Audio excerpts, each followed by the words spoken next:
Joining me to discuss this and more is Opposition Leader Peter Dutton. Peter Dutton, thank you for your time. Look, we are clearly being softened up by the government for Labor to break its promise to cut taxes. What is the best argument for these stage 3 cuts? Well, Andrew, great to be on the show. Thank you very much. Well, the government agreed with the Morrison government when we introduced these tax cuts because we don't want people advancing through with bracket creep, and we don't want people losing more of their own money. So the greatest argument for tax cuts is that we want to give people back more of their own money. And what is proposed here is to reduce the taxation on people earning between $45,000 a year and $200,000 a year, so that 95% of people end up paying no more than 30 cents in the dollar. And Labor is proposing, it seems, or at least they're divided on what they want to do at the moment, to walk away from what was a core promise, which would have a detrimental impact on those individuals, but also on the economy more generally. What about the argument, we can't afford it anymore because inflation, budgetary pressures, maybe a global recession?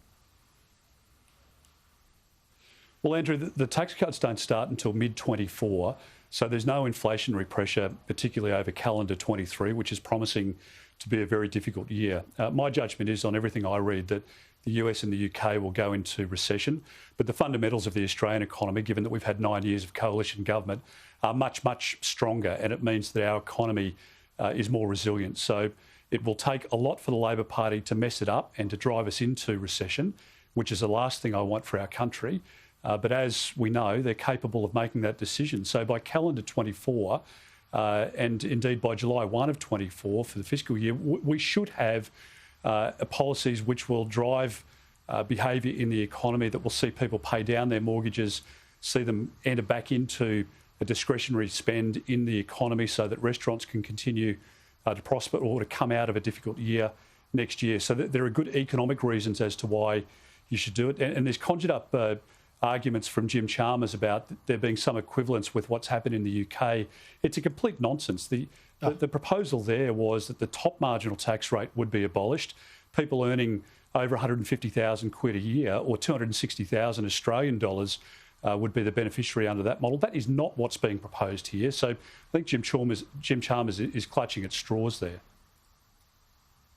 And also these tax cuts are 2 years from now, and of course they were factored in 4 years ago. I would have thought that if the government's a bit short of other people's money and it really wants to spend, then how about cutting their own spending rather than, cancelling a tax cut? It's going to be passing a budget next month. What do you expect to be in it, or what should be in it?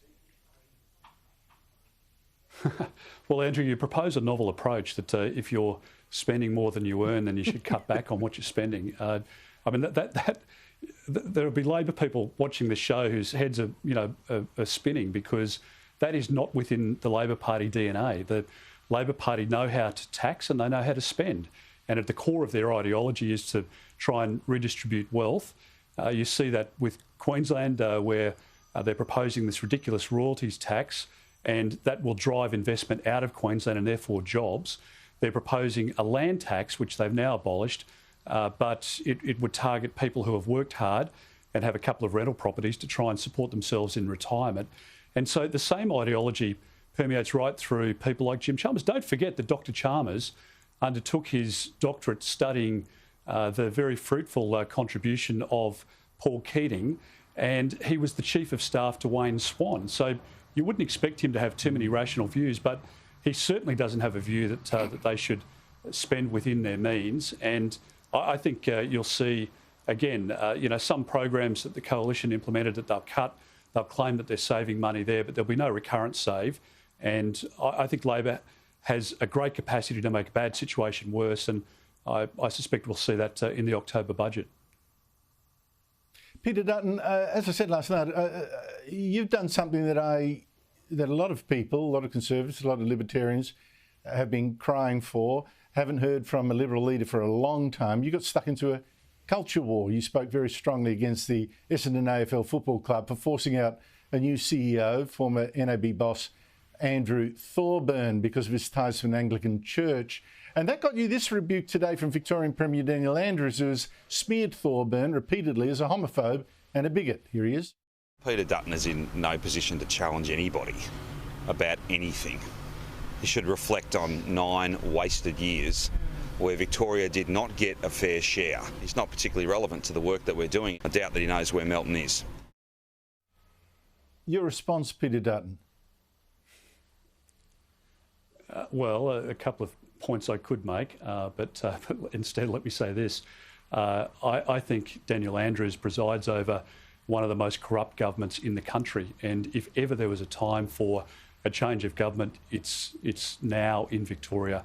The people of Victoria, many friends I've spoken to who have suffered through the long lockdowns over the last couple of years, the intrusion into their lives, the bad decisions that Daniel Andrews has presided over, the practices that he's championed have been to the detriment of Victorians, and I hope and pray that they can change government down there, because Daniel Andrews is well and truly past his use-by date, and the gratuitous comments that he provides. I mean, there's nothing substantive in what he says.